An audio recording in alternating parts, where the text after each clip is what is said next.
Welcome back in, everybody. Golf Talk Radio with Mike and Billy. So glad you guys are with us.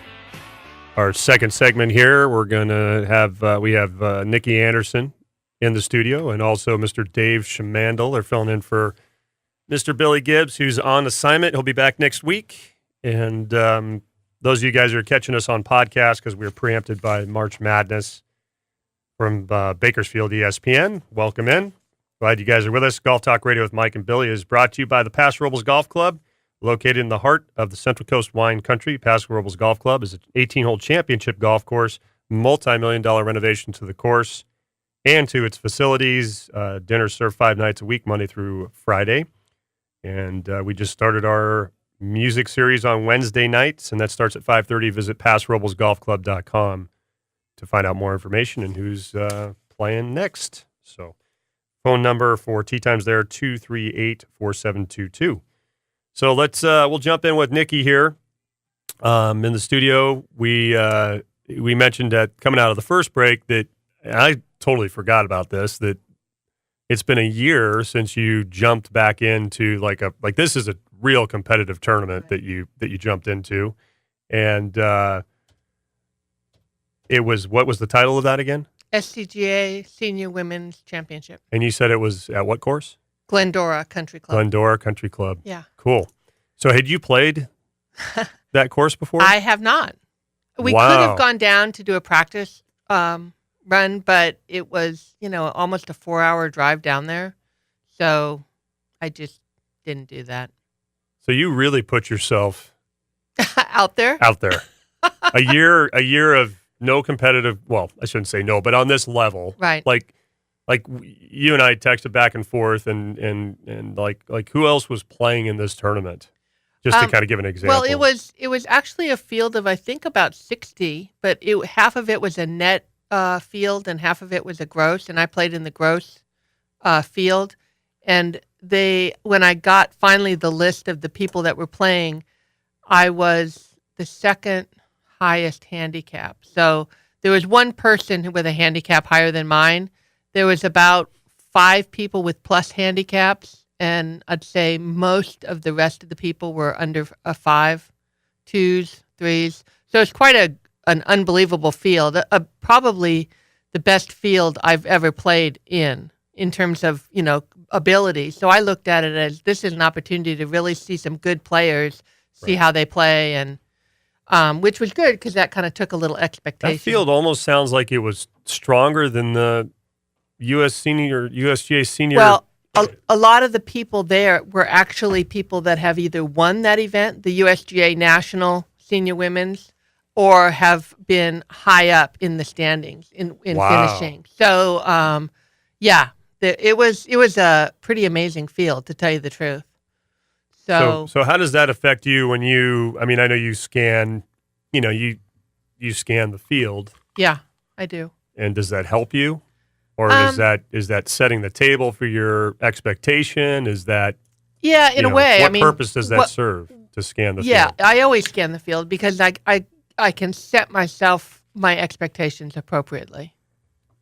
So what was your expectation going into this? I had once no you expectation. No expectation. Which is great for me. I always play my best, for the most part, when I don't have high expectations, when I don't feel a lot of pressure that I should be, at the top. Which is hard to do when you're playing in a tournament. It is. It is. It is hard. That's a tall order. Well, that's good though. So if you were to take that tournament, it's 18 holes. Yep. I think you played one practice round? No practice round. No practice round. Yeah, we played two day. It was a 2-day event. 2-day event. So give us the highlight of the first day. Of the first day? Yeah, what was your highlight? Like we were just talking about tournaments and kids and remembering our highlights from the different was there one? Is there one that sticks in your mind? The first day was just how it is when you go to a private club. They have no maps of the course. I mean, we had a pin sheet, but I had no idea of how the holes played out, where they went, and it was a little bit of a tricky course. Like, for example, there was one hole where you hit your tee shot out there and it's a dog leg left, and you get up there and then you see there's a gigantic oak tree in the middle of the fairway blocking the green. So you had to have your tee shot further up if you wanted to have, a clear shot, but you wouldn't have known that from where you were teeing off. So stuff like that, or you hit a good tee shot and then you find out there's a big ravine that you can't possibly get over, so you got to lay up, and so Exactly. it's Oh, kind wow. of it's a little bit of an adventure, to say the least. But the highlight was basically in my first competitive event back after my shoulder, I hit the ball well, and I didn't really make a whole lot of big mistakes. Yeah. So that was probably the highlight of just the first day of getting back into it. Well, and you'd never played the course before. Right. That's tough. I mean, that's when I think about already the field that you mentioned that's there, who's there, Yeah. and then you've never played the course, and it's a country club. Yeah. So it doesn't have like the public amenities that a lot of public courses have, where they're really informing the players that come in, like, okay, this is what we're all about. This is what we do. This is, country There's club. none of that. Yeah. None of that. You just kind of walk up and find your cart, and then you're off. What Yeah. course was it again? Glendora Country Club. It's a nice course. I'd like to play it again. It's one of those courses, the more you play, the better you play it. But so the interesting thing about it was, in my mind, the first day, I wasn't playing as well as I would have liked to. I mean, score-wise. But then when I looked at the standings that night, and here are all these people, I told you who I was playing against. Half of the people, there was one person who shot in the 70s. That's how hard that course was. And a lot of the field are plus handicaps or single digits. Yeah. Oh, there was no one who wasn't a single digit. Wow, really? Yeah. Oh, because you're in the gross. Because in the gross. Wow. Yeah. So half So of one in that the field 70s. shot in the 80s. The other half shot in the 90s. That's Wow. how hard that course was playing. Wow. So after the first day, you're feeling okay. So I'm thinking, okay, well, at least I'm not. I mean, I went in kind of going, well, I don't want to end up last. But you know what? But that's setting That's a good. realistic expectation. Yeah, exactly. Right? I Exactly. mean, that's kind of like when I was watching those kids go out on Thursday, I was saying to myself, like, setting their expectation accordingly Yeah. makes the experience a great experience. Yeah.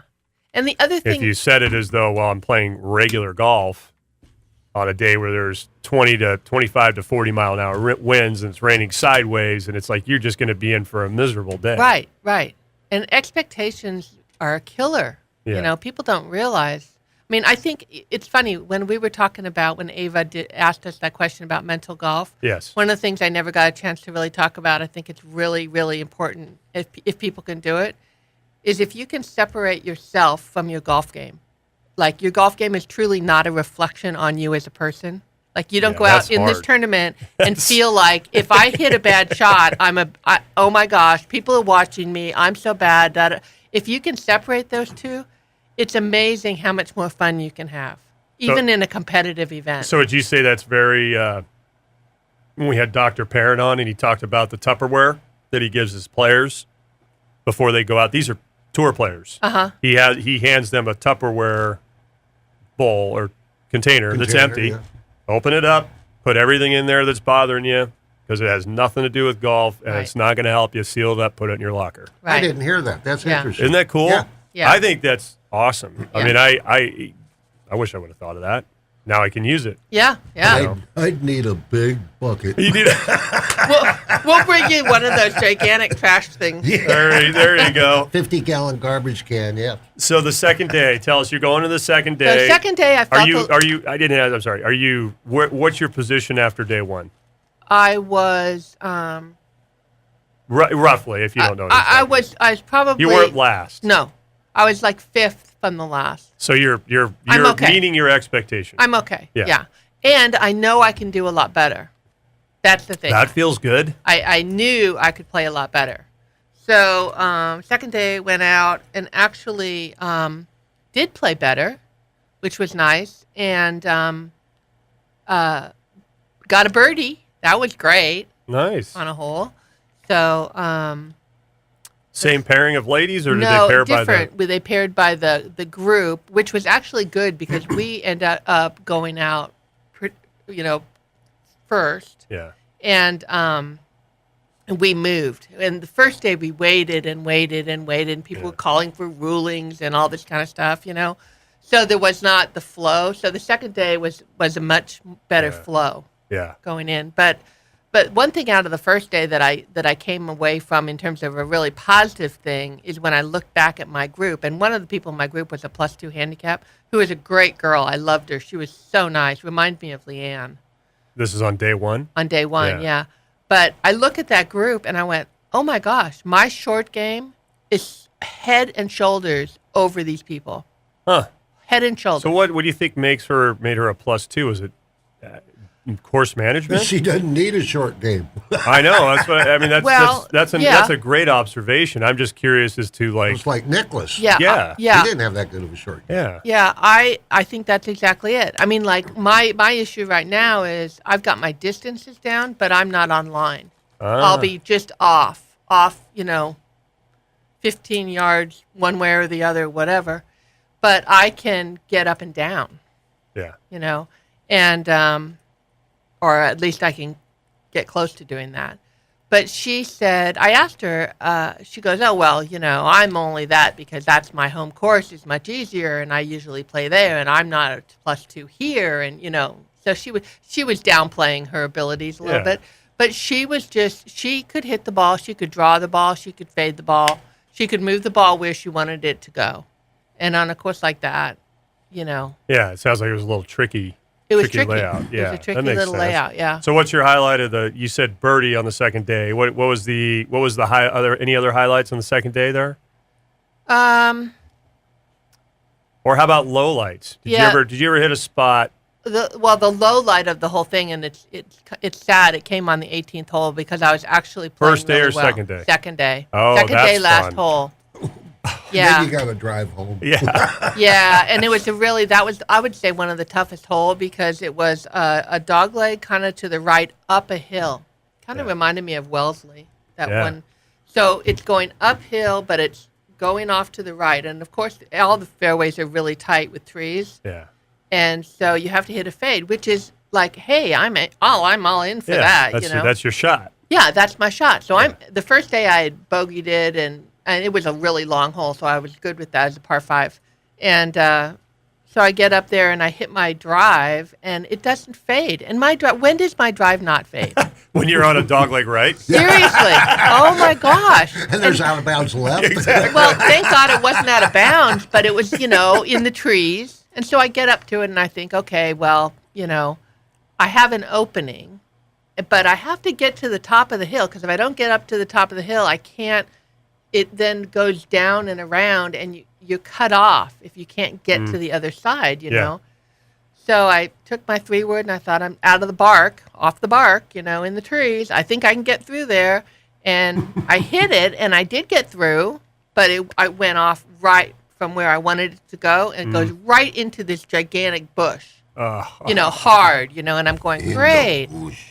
So I get up there, I find the ball, thank God, and then I had to say it was unplayable, and then I had to bring it back, and okay. So by now I'm like stressed, and all your whole body is just tight, and I'm right in between clubs to get to the green, and I'm going, great. If I hit, because my 4-iron, I had given up on my 4-iron. I just wasn't hitting it well. So if I hit my hybrid, I'm going to be over. If I hit my 5, I'm going to be short, and there's sand everywhere. And so I ended up hitting my hybrid.